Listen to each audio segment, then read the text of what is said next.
I don't know. Oh. All right, Eric, get you. Well, thanks. All right. Thanks for letting me come in. I realize it's the 30 minutes before lunch, and I will allow you the chance to engage and ask me some questions if you would like. First thing, I applaud what you're doing. Several of us had the chance last Friday to work with Catholic Community Connections at a workshop that we engaged in, and I presented there. And the remarkable thing was, this is the first time all the agencies of Catholic Community Connections had ever been in a room together. They've all been doing their thing. Service agencies, right? Yeah, all these agencies, and they've never sat down and really said, okay, how are we going to tackle what our mission is, and how are we going to get those kinds of things done? So let me thank you for what you're working on doing, and I'm excited about where this is headed. Because ultimately, what you're doing feeds into what I try to do. And I am a hands-on, experiential learning person. I think it started with my background, and I grew up kind of like a lot of the students here. My dad spent 48 years in a VA hospital, in and out. And so my brother and my sister and I, we would spend summers, lots of the summers, by ourselves. My mom would take my dad to the doctor, and she'd call us collect and say, see you in a week. And we'd be by ourselves, 11, 12, 13, 15 years of age. So we learned how to do everything on our own. That carried over into my educational work, because I'm the kind of guy that really needs to learn by doing something. There are people that can learn by reading, and other people by visual. I'm the hands-on. I want to get dirty and learn about that process. So that's kind of carried over into my teaching as well. I spent my summer, some interesting things. My family's commercial fishermen from the coast of North Carolina, and if you've ever been to Morehead City or Bogue Sound, that's where I'm from. And I spent my summers there on fishing boats and on shrimp boats, learning different, and then I'd always question, what about this? Have you ever thought about doing this? Have you ever thought about doing that? And so what that led to was that I'm very interested in, for your education people, I'm very interested in both the cognitive domain. I really want to know why. Why is that underpinning in place? How does that foundational principle work? But then that psychomotor aspect, and where do I get dirty, and how do I test that? And so even whenever I've worked in 1,000 different jobs. I worked for the University of Kentucky and North Carolina State University. I did field trials and research for them, and looked at different variety trials and all those kinds of things as it related to agronomic crops and those kinds of things. And if you were to go to my house today, I've got 10 different kinds of tomatoes going 10 different ways. I still do it at home. Or it's strawberry picking time at my house, and I've got strawberries that are under black mulch, and some that are under red, and some that are under white, and some that are doing this, and some that are doing that, and we're just seeing the difference. So I'm very inquisitive in that mindset. So I like that psychomotor, getting your hands involved with that process, because for me, the cognitive and the psychomotor leads me to that affective. So what? As Karen and I went to HLC, and we spent a lot of time talking about what difference does it make? You know, and I always start my classes by asking them, okay, we're going to look at this topic. Who cares? What difference does it make? You know, and so we go through the why. Why does this matter? Who cares about this, or who cares about that? Who cared about Ferguson? Or who cares? We spent a whole 3 or 4 weeks just on Ferguson. Who cares? And how does it affect you? Or I ask my students, as it relates to Aristotle and Plato talking about the role of women, what difference did that make? Who cares? Well, it plays out in 1920, whenever the United States finally recognizes women's suffrages and gives them the right to vote. So it's making those connections. So I want them to walk away and say, okay, I get it. Makes a difference. Or maybe it doesn't, or maybe it should. So what we're going to try to do, and I'm going to share a couple project things that are in the works in the pipeline with you. We're looking at how do we incorporate the mission, and what the mission is about, and what we're about, and our identity with the classroom, but also with that community engagement and involving the communities and those kinds of things. How do we provide that? I told President Krusek, I said, it must be hard to go off and ask people for money all the time, whenever we should be giving something back equally to the community as well. And so that's where the idea of some of this service learning civic engagement programs came about. Let me define just a couple things for you. Service learning, by definition, for me, it's the umbrella that everything else falls under. Service learning is when you engage in a project that has a built-in component into your syllabi that's going to measure that outcome. I want to see something different, and I'm going to incorporate it as part of my class. It's part of my syllabus. This is an experience that we're all going to do. Labs are a classic example. I could take that lab and do something outside that lab and with the agencies or people outside the community, and that works. Education has done it forever with their when they go off and do their teaching experiences, and that's phenomenal. I spent 12 weeks in doing my internship or my teaching experience whenever I was a senior at the University of Florida, and what you learn from that. But at the same time, so that's the service learning component. I would put some things under that. I would put volunteerism under that, probably at the bottom, me personally, because I can volunteer for somebody without having any educational mindset behind it. I can just go in, I can go to the food pantry tomorrow, and you want me to do what? Wash dishes. Okay. I don't necessarily have an educational component behind that, but I volunteered and did something. I might learn something after the fact. That would be, in my opinion, extra gravy. But, and by the way, with all of these, my assessment, because I spent a week with Karen, and assessment was the buzzword, is I can measure most of these, get this, with just a reflection paper. I can have them tell me something that changed in their life as a result of the activities that they engaged in. And if I give them that flexibility, they'll come up with things that I wasn't even aware of, that then make a difference. And I hold on to all of those. Our capstone projects, we do those. Our senior seminar, we do those in our division, in our department. I save all of those. I have them all. And say, okay, this is what they started off with, this is where they now are at, and this is what they learned. So you can do the same thing. But volunteerism falls into that. One level up from that for me is community service. More engaging, there's more of a time commitment, there may or may not be some structure behind that, but then we move up to internships and to practicums and those kinds of things, and ultimately service learning. So you have the chance, and I think this is really cool, you have the chance to hook them right at the very beginning. We're looking at some ideas. Ursuline, as an example, Ursuline gives students 4 credit hours throughout the 4 years that they're at the Ursuline for doing a service learning project as part of a classroom. So they get 4 free hours, get this, 4 free credit hours as long as they do a community outreach project that ties back into their curriculum and relates to their class. We're not there yet. We've got some other things. We've been doing it as a class. Business division did a phenomenal one. We did a couple in our division. And so let me give you some ideas of how you can, as you're looking for opportunities for the next year, for this fall. 2 of those are pretty cool. One of them is going to be, you're going to hear about it real soon if you haven't already, CIC NetView. CIC NetView is Council of Independent Colleges. They have a program, it's called NetView. We wrote the grant for that over the fall.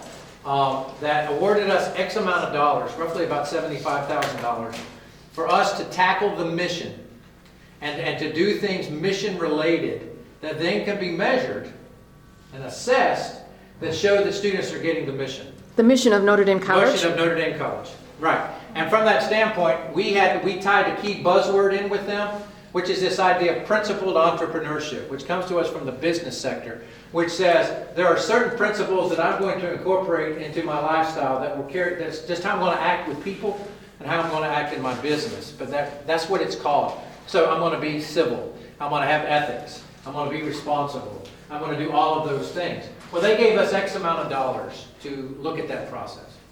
Our plan is, you can get involved with this. We'd love for you to get involved with it, is that we're going to have another workshop toward the end of the month. We're going to stipend that workshop. I think we're looking at $250 if you want to help us. And what we're going to do is we are going to engage in an activity during Welcome Weekend. We're going to identify X number of students, freshmen that are coming in, and say, here, we're going to experience the mission. The term that we're using with this, that we came up with, is mission keepers. We want them to be mission keepers, keepers of that mission. Now, interestingly enough, actually, Carl is working on his dissertation, and this is one of the questions that he's asking if you're involved in that study with him, is we say we have mission students. Well, what is that? And he's trying to define that. But we're looking at this idea of mission keepers.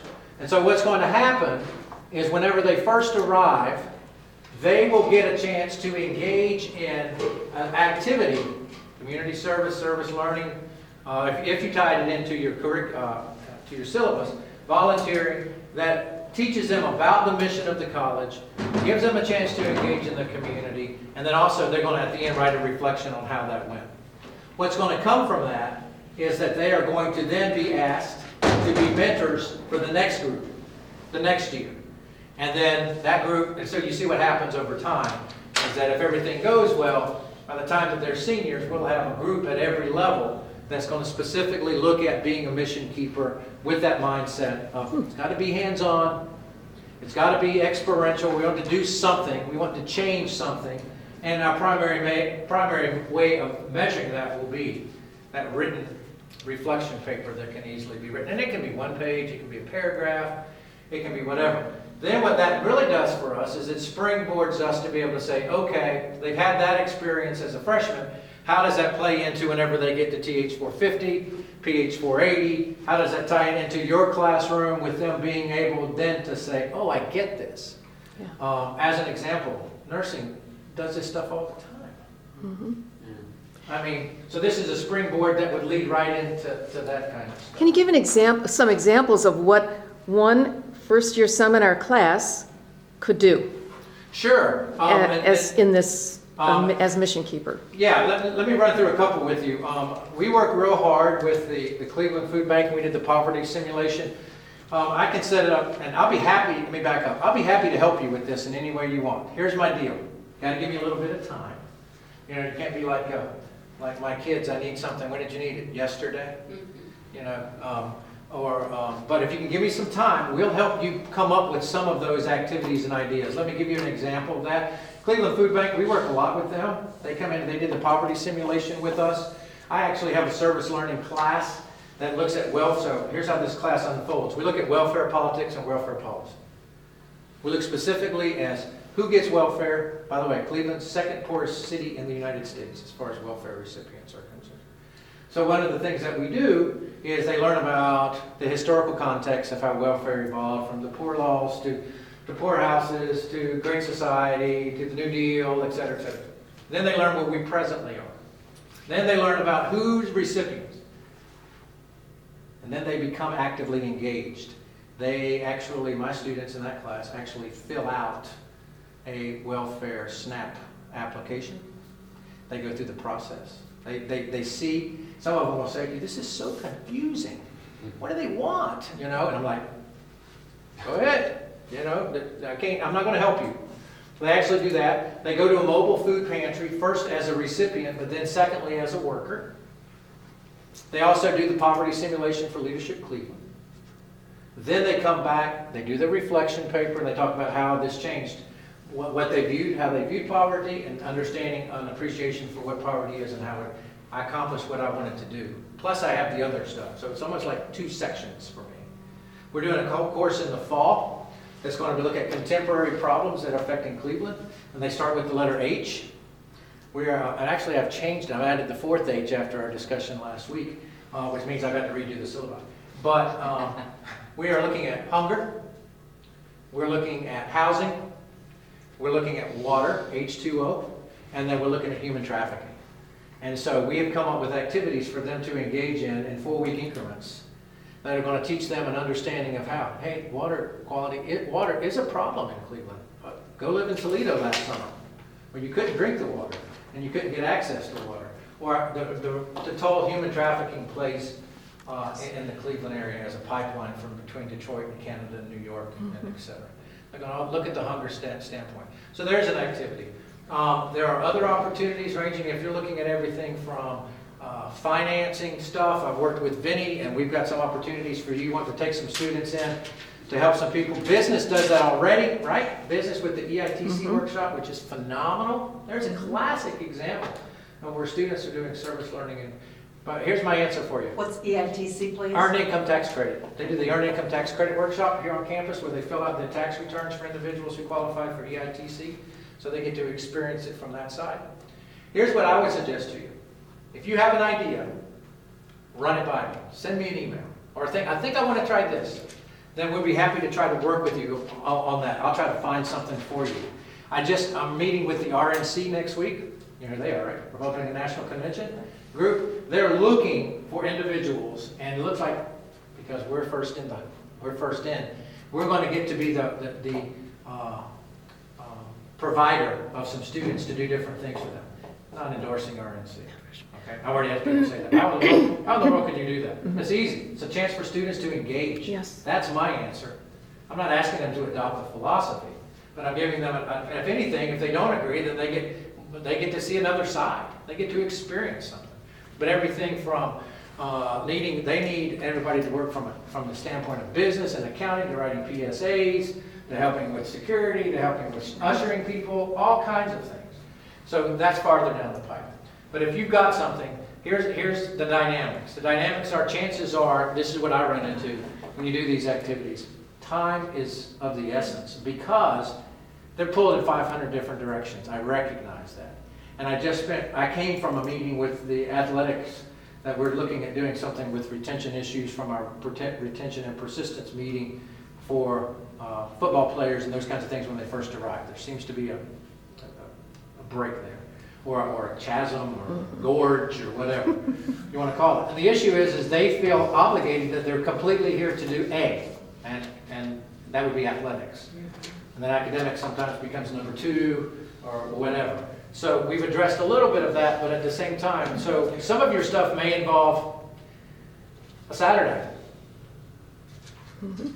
A Saturday. And then you're going to have some transportation, and I can help you with that as well, the transportation in that. Some cases, you may need some resources. If you're part of that NetView grant that we have, there will be some resources that will be made available through that process. You may want to bring in a speaker. We just wrote another grant, looks like $100,000, that will start a speaker bureau, that we're going to bring speakers in that are related specifically to the mission and how we tie all of that in. So, yes, ma'am. Eric, I'm sitting here thinking how to simplify, because you said, time, et cetera, et cetera. Is there value, would there be value to intra-campus? Because when you mentioned the football players, I thought, what about taking a class of non-athletes into 15 minutes of a football practice and engaging in some sort of I think the sky is, activity? I shared this with the group last week. I think the sky's the limit. Anything that you come up with is beneficial. Here's what I know. And this came out of the HLC meeting that Karen and I were in Chicago. They're really big on you not spending all of your time sitting in the classroom. They're really moving towards that kind of a thing. 3 hours of credit a week, 15 weeks, 45 hours. Well, you can do that however you want. Matter of fact, we went through some workshops where there are people who spend 5 weeks in the class, and then they're out doing stuff for the other 10.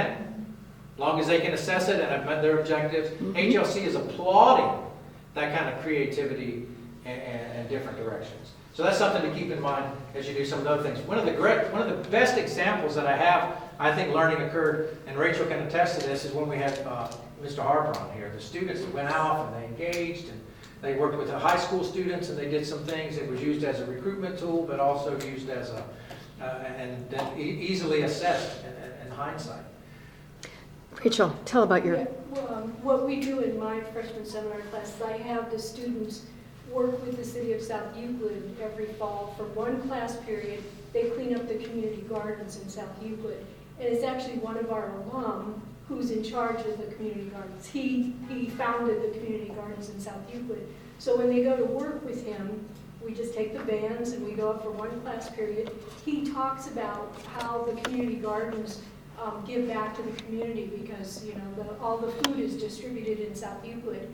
And then the kids clean up the gardens. They pull out the stakes, they pull up the fences, they rip out the old vegetables, and they prepare the gardens for winter. And it's a real service for the city because they tell us it would take us weeks to do this without your help. So It's simple, easy, the students love it because they're out of the classroom, the weather is lovely. They say it's a bonding experience for them, so it's worked really well, and we'll work with Dan Subway. Dan Subway can start along. Would they be able to take every class?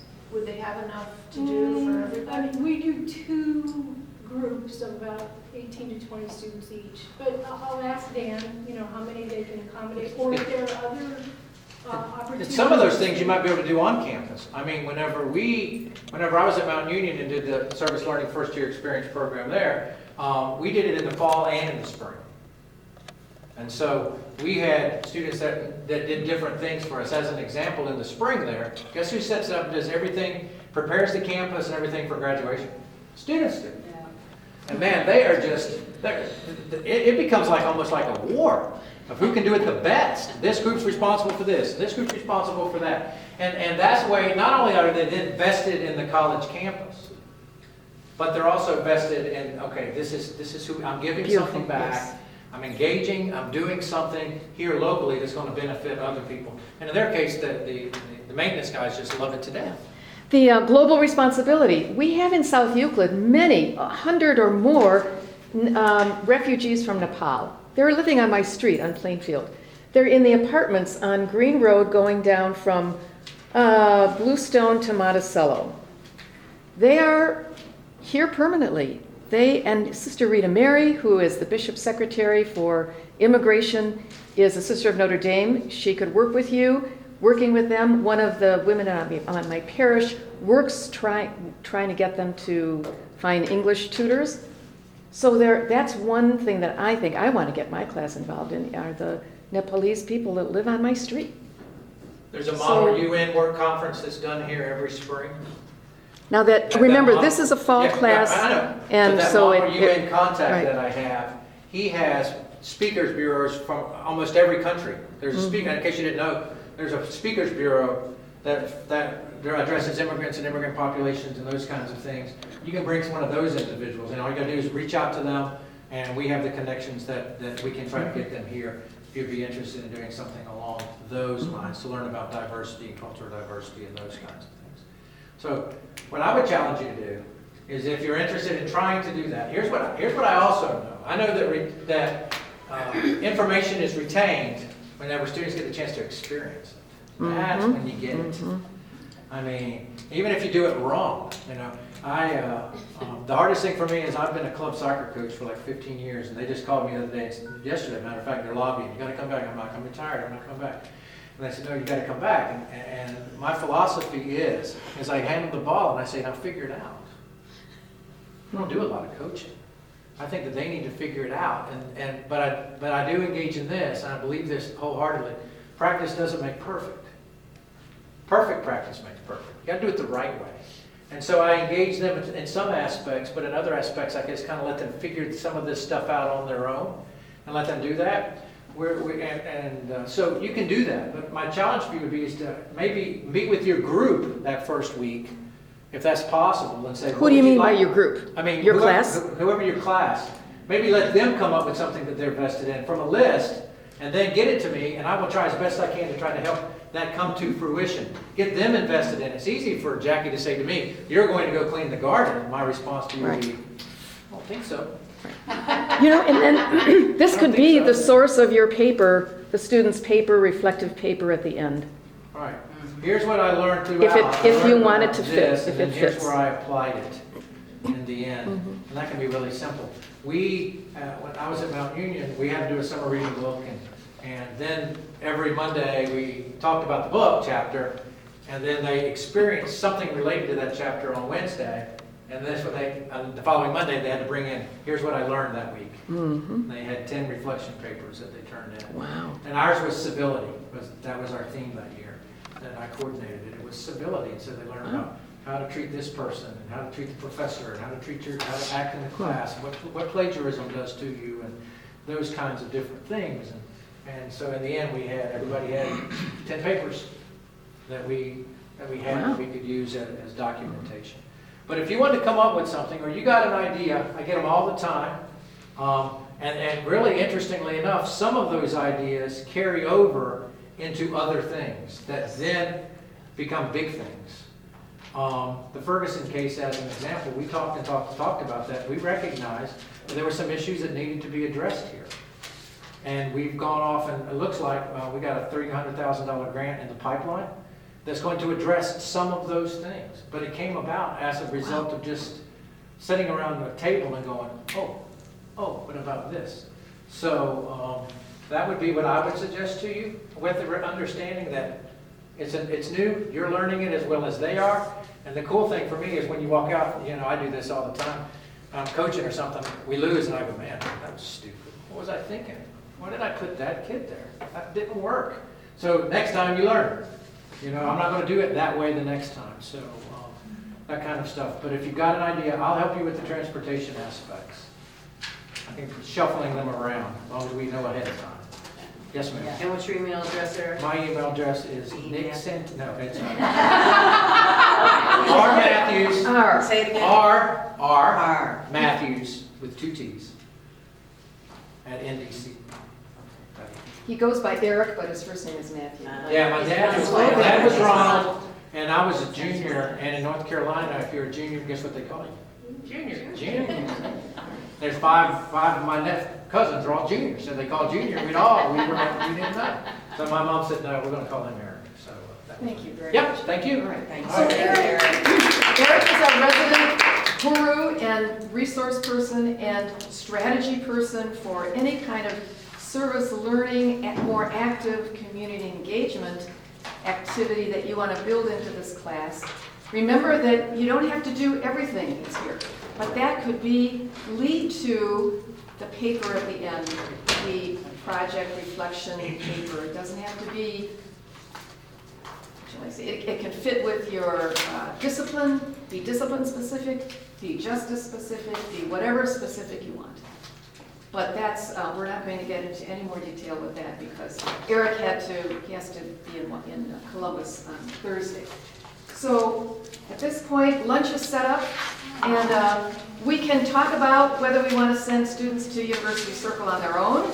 That's a possibility. Talk to your friends. If you're new to this course, you might want to sit with somebody who's already taught it. And we're going to do the afternoon session with Donna in room 302, which is the classroom right down the hall, because she needs a whiteboard.